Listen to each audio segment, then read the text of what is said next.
Olá, nobres amigos, eu sou o Príncipe Lucas Possalski II, o Príncipe Exilado. E nesse vídeo aqui, que vocês então notar uma pequena mudança de qualidade, sim, eu voltei a gravar no celular porque tinha uns problemas com a câmera. Mas que enfim, eu acho que tá tudo bem. Imagino que se sair ele é porque o áudio ficou bom, então talvez eu possa até gravar no celular normalmente, sim. Mas enfim, não é sobre isso que eu queria falar. Porque neste vídeo aqui, que eu não estou usando minha coroa, mas não estou deixando meus deveres reais de lado por isso, falarei para vocês sobre aquela famosa ideia romântica de o rei deve proteger seu povo. E por que eu falo sobre uma ideia dessas aqui? Porque sim, eu sei que ela é uma ideia romântica, um tanto quanto idealizada, a ideia de o rei servir a seu povo e não o contrário, mas ela tem seu fundo de verdade. Ela não é uma coisa completamente sem sentido, é apenas algo romantizado. Então vamos lá à explicação disso. Primeiro, para uma melhor compreensão de vocês, nobres amigos, quando eu me refiro ao rei, nesse caso eu me refiro a todos os nobres e senhores feudais possíveis, tá?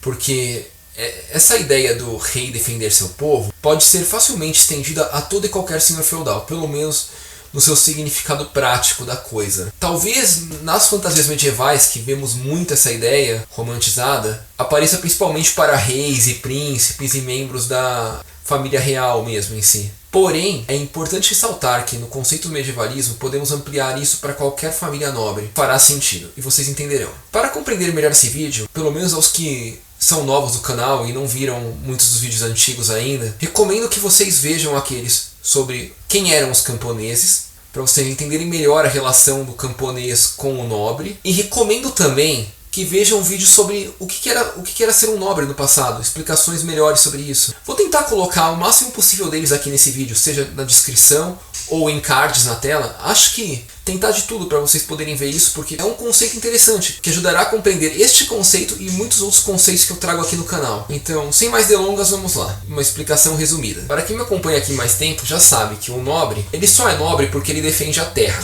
E é isso que faz dele nobre. A capacidade de defender a terra, de lutar e de garantir que a terra seja dele. Porque senão, ele não seria um nobre, ele seria só mais um qualquer no mundo. É isso que o torna um nobre. E basicamente, podemos dizer que o que torna um camponês um plebeu dentro do feudo de um nobre, o que faz a relação dele com o nobre é basicamente a ideia da relação contratual servil. Ou seja, ele meio que é um locatário da terra. Ele aluga a terra do nobre, que o nobre só tem porque ele é capaz de defendê-la, e em troca ele paga alguma coisa ao nobre, seja uma parte da produção, algum dia de trabalho, ou até algum valor ou algum objeto em si. Mas basicamente esse é o conceito da relação contratual servil. É um contrato de servidão, podemos dizer assim. É tipo, o cara serve ao outro em troca de poder utilizar a terra dele, tipo um meieiro da vida, né? Só que temos um agravante aí, se pensarmos na Idade Média. Porque na Idade Média, o fato de você gritar que uma terra é sua não fará dela sua. Você teria que defendê-la, demonstrar capacidade de defendê-la de verdade. E assim fazer quando necessário. Então podemos deduzir que é uma coisa muito mais complexa do que meramente se dizer dono da terra por causa de um título, de um pedaço de papel e coisa assim. E é isso que tornava um nobre um nobre. E é isso que o mantinha em relação com o camponês também. Então, basicamente é o seguinte. Imagine a seguinte hipótese. Nós temos um nobre que é dono de uma terra. Ele aluga um pedacinho dessa terra para um camponês. Só que em algum momento, o camponês é atacado por alguma força externa. E o nobre não faz absolutamente nada em relação a isso. O que vai acontecer? Além da consequência mais óbvia da possibilidade de perder a terra, provavelmente esse camponês vai deixar essa terra também. Mesmo que o nobre não tenha perdido a terra em si. Por que o camponês vai se manter numa terra onde ele sabe que ele vai ser pilhado e vai perder as coisas dele? Ele pode simplesmente ir para qualquer terra de ninguém aí, já que o nível de proteção vai ser o mesmo, né? Já que o nobre não protege ele. E é basicamente a partir daí que surge a ideia de o nobre tem que proteger seu povo. Porque não, ele não tem que proteger o camponês porque é romântico, porque é bonitinho, porque é um ideal, porque ele ama a terra dele, o país dele. Não, ele protege o camponês por causa da relação contratual servil. Porque não faz sentido o camponês pagar algum tributo sem esperar pelo menos em troca alguma proteção em um momento de necessidade. E até por isso que alguns nobres tinham castelos grandes, com muitas acomodações e coisas assim. Porque se parte sempre da ideia de que o nobre deve proteger o camponês, porque é um serviço que ele presta a ele, em troca do camponês poder pagar alguma coisa para ele. É parte do serviço que ele presta, é parte da relação contratual servil. É como se fosse um contrato entre eles. Talvez não um contrato de papel escrito de que eu juro proteger você em troca de você pagar tantos por mês e coisa assim, mas é como se fosse um grande contrato informal que eles têm entre eles. E é daí que nasce a ideia de um nobre proteger seu povo, porque ele tem que sim proteger, mas com uma obrigação, dentro da relação contratual servil, e não com uma coisa heróica. Tá, mas Docas, isso aí foi romantizado pra caramba, a gente vê um monte disso em tudo que é série, filme medieval, um monte de livro, coisa assim. Eu tenho uma teoria sobre isso, de como chegou a esse nível, mas nesse caso aqui, o que eu tô dizendo, ao contrário do que eu disse até agora no vídeo, agora vai ser opinião minha mesmo, tá?